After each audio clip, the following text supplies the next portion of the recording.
Hello दोस्तों, नमस्कार। आप सभी का स्वागत हमारे channel Hindi GS practice class by Hemlata में। तो आज हम लोग क्या पढ़ेंगे? आज हम लोग वेरी ही इम्पोर्टेंट प्रश्न पढ़ेंगे। कहाँ से? ईवीएस से। ईवीएस से बहुत सारे प्रश्न बनते हैं और यहाँ से प्रश्न पूछा भी जाता है। यूपी टेट, सुपर टेट और सीटेट के लिए विशेष महत्वपूर्ण क्लास है। तो आज से हम लोग क्या करेंगे? ईवीएस को प्रैक्टिस सेट हल करेंगे। एक से एक बढ़िया से बढ़िया प्रश्न आएंगे जो परीक्षा में पूछे जाते हैं, वही प्रश्न हमने उठाया हुआ है। तो आप लोगों को विश्वास हो तो इसको छोटी सी वीडियो रहेगी, पर क्वेश्चन बहुत महत्वपूर्ण हैं। तो चलिए देखते हैं। पहला प्रश्न कह रहा है ईवीएस पहला प्रश्न कहता है मालाबार का मैदान किस राज्य में स्थित है? मालाबार का मैदान किस राज्य में स्थित है? प्रश्न पूछा जाता है कि मालाबार का मैदान किस राज्य में स्थित है। तो कहाँ पर स्थित है? केरल में स्थित है। कहाँ पर? केरल में स्थित है। मालाबार का मैदान किस राज्य में स्थित है? तो केरल में स्थित है। विश्व का सबसे गर्म मरुस्थल किस मरुस्थल में स्थित है? प्रश्न कह रहा है विश्व का सबसे गर्म मरुस्थल किस मरुस्थल में स्थित है? तो किस मरुस्थल में स्थित होगा? अफ्रीका मरुस्थल में स्थित है। अफ्रीका मरुस्थल में स्थित है। अगला प्रश्न कह रहा है IUCN का पूरा नाम बताओ। वेरी इंपॉर्टेंट प्रश्न पूछा भी जाता है। वेरी इंपॉर्टेंट प्रश्न है। तो चलिए देखते हैं। IUCN का पूरा नाम बताओ। इसका पूरा नाम पूछा जाता है। IUCN का नाम होगा, I से क्या होगा? इंटर होगा। N से क्या होगा? International union. I का होगा international union for conservation of nature. पूरा नाम फिर से देखिएगा।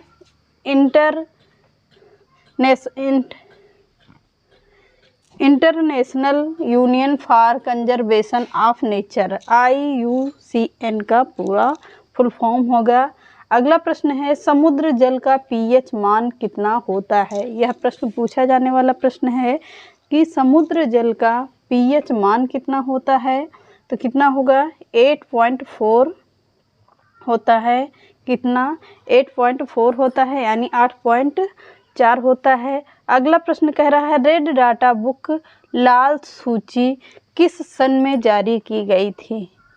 प्रश्न कह रहा है रेड डाटा यानी लाल डाटा की बुक लाल सूची किस सन में जारी की गई थी? तो किस सन में जारी की गई है? 1963 में जारी की गई है। कब? 1963 में जारी किया गया है। अगला प्रश्न कह रहा है भारत के 2HOP+SO+ के मान बताओ। इसका मान क्या होता है? इसका मान है होप स्टॉप है। एक मिनट, क्या है? हॉप स्टॉप है। हॉप गलत लिख गया था। क्या होगा? हॉप स्पॉट होता है। हॉप स्पॉट होता है। तो कौन सा होगा? भारत के हॉप स्टॉप के मान बताओ। हॉप स्टॉप के मान कहाँ पर होंगे? अंडमान और लक्षद्वीप में हैं। कहाँ पर हैं? अंडमान और लक्षद्वीप के अंतर्गत आते हैं। अगला प्रश्न कर रहा है लाल पांडा योजना किस सन में की गई थी? लाल पांडा योजना है किस सन में की गई थी? तो सन 1996 ईस्वी में की गई थी। 1996 ईस्वी में की गई थी। अगला प्रश्न चलिए देखते हैं मानस अभयारण्य किस राज्य में स्थित है?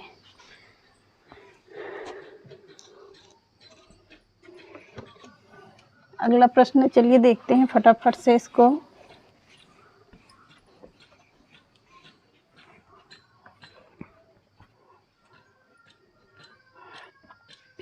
मानस अभयारण्य किस राज्य में अवस्थित है?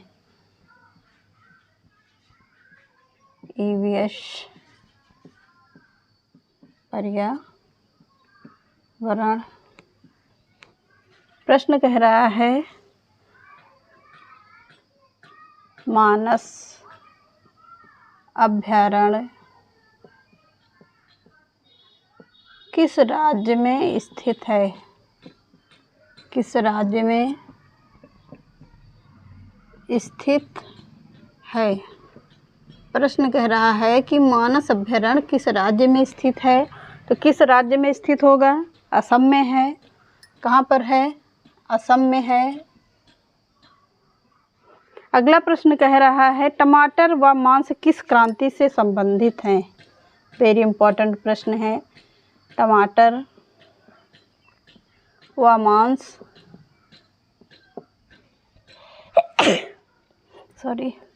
मांस किस क्रांति से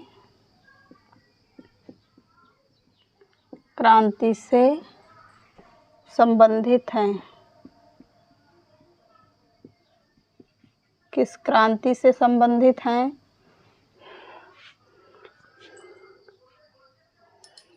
किस क्रांति से होंगे? टमाटर व मांस किस क्रांति से संबंधित हैं? तो किससे होगा?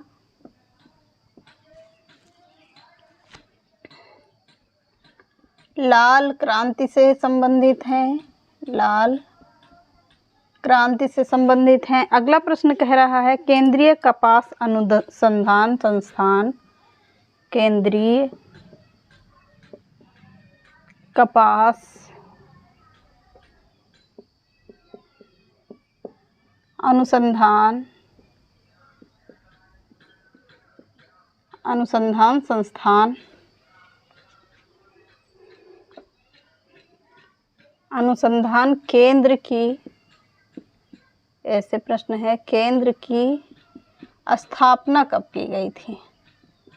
स्थापना कब की गई थी? कब की गई थी? या कहाँ पर है? तो कहाँ पर है और कब की गई थी, दोनों प्रश्न देख लेते हैं। कहाँ कब की गई थी और कहाँ पर है? कहाँ पर है? तो चलिए देखते हैं कहाँ पर होगी। पहले देखते हैं 1976 में, 1976 ईस्वी कहाँ पर है? तो महाराष्ट्र में है। महाराष्ट्र में है। महाराष्ट्र कहाँ है? नागपुर में। महाराष्ट्र के कहाँ पर? नागपुर में है। तो अगला प्रश्न देखते हैं प्रोजेक्ट एलिफेंट योजना कब लागू की गई थी? प्रोजेक्ट एलिफेंट योजना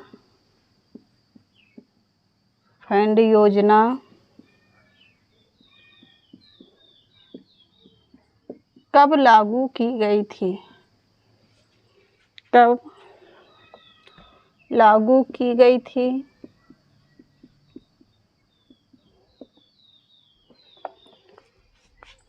तो कब लागू की गई थी? सन 1992 में। सन 1992 में लागू की गई थी। 1992 में की गई थी। अगला है वन संरक्षण अधिनियम कब लागू हुआ? वेरी इंपॉर्टेंट प्रश्न है, ये पूछा जाता है, अदर स्टेट में भी पूछा जाता है और अपने यहाँ भी पूछा जाता है सभी कंपटीशन में। वन संरक्षण अधिनियम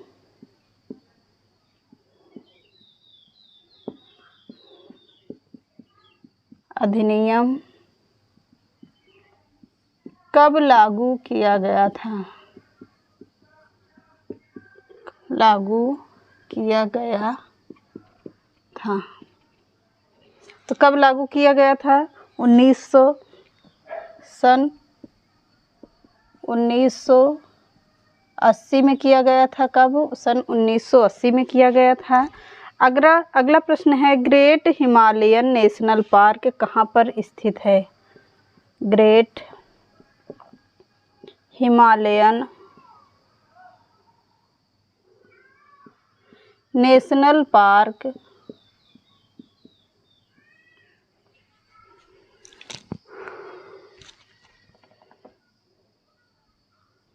नेशनल पार्क कहाँ स्थित है? कहाँ पर स्थित है? प्रश्न कह रहा है ग्रेट हिमालयन नेशनल पार्क कहाँ पर है? तो कहाँ पर होगा? हिमाचल प्रदेश में है। हिमाचल प्रदेश में है। प्रदेश में है। अगला प्रश्न देखते हैं, विश्व जल दिवस कब मनाया जाता है? विश्व जल दिवस कब मनाया जाता है? मनाया जाता है तो कब मनाया जाएगा?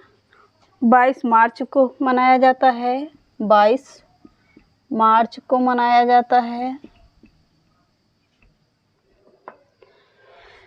अब अगला प्रश्न देखते हैं, सभी जीवों का समूह, पहले इतना देख लेते हैं फिर आगे देखते हैं।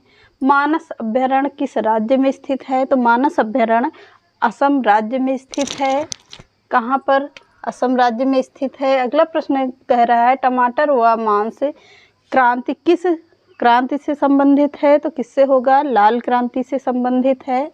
लाल क्रांति से। अगला प्रश्न कह रहा है, केंद्रीय कपास अनुसंधान केंद्र की स्थापना कब की गई थी और कहाँ पर की गई थी? तो 1976 में इसकी स्थापना की गई थी। कहाँ पर की गई थी पूछता है, तो महाराष्ट्र के नागपुर में की गई थी। अगला प्रश्न कह रहा है, प्रोजेक्ट एलिफेंटा योजना कब लागू किया गया था? तो सन 1992 में लागू किया गया था। कब? 1992 में लागू किया गया था। अगला प्रश्न कह रहा है, वन संरक्षण अधिनियम कब लागू किया गया था? तो वन संरक्षण अधिनियम लागू किया गया था तो कब? 1980 में किया गया था। अगला प्रश्न है, ग्रेट हिमालयन नेशनल पार्क कहाँ पर स्थित है? तो great Himalayan national park Madhya Pradesh में स्थित है। अगला प्रश्न कह रहा है, विश्व जल दिवस कब मनाया जाता है? तो विश्व जल दिवस 22 मार्च को मनाया जाता है। तो बस आज के सेशन को यहीं पर रखते हैं।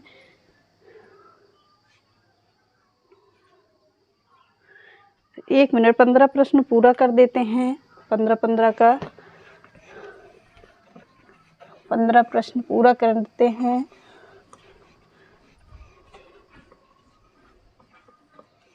आगे का प्रश्न देखिएगा, सभी जीवों का समूह,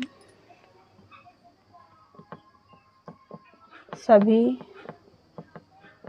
जीवों का समूह, सभी जीवों का समूह वनस्पति तथा प्राणी, वनस्पति तथा प्राणी,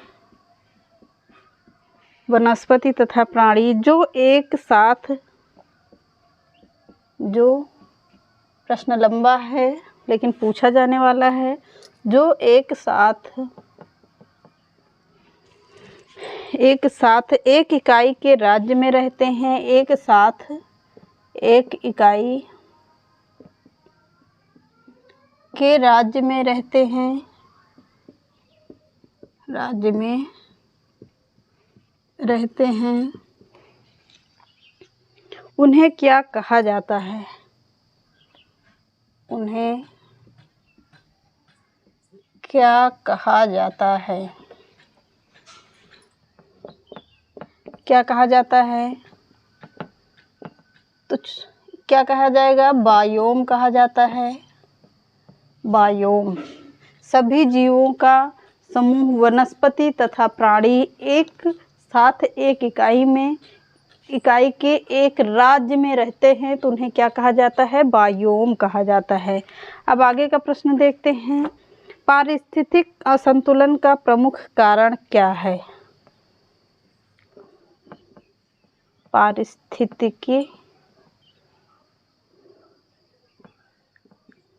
पारिस्थितिकीय संतुलन, पारिस्थितिकीय संतुलन का कारण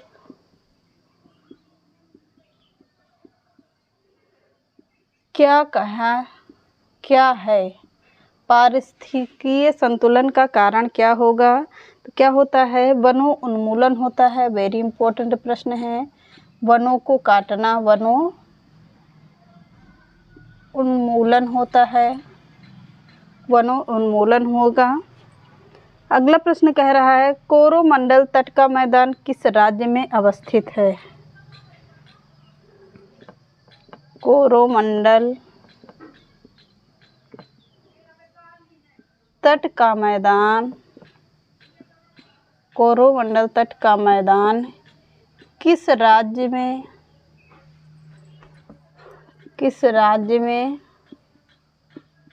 अवस्थित है?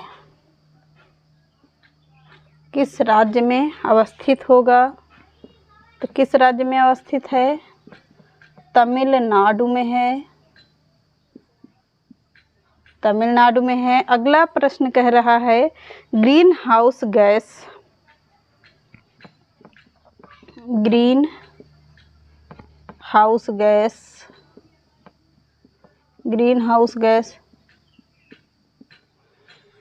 में उत्तरदायी गैस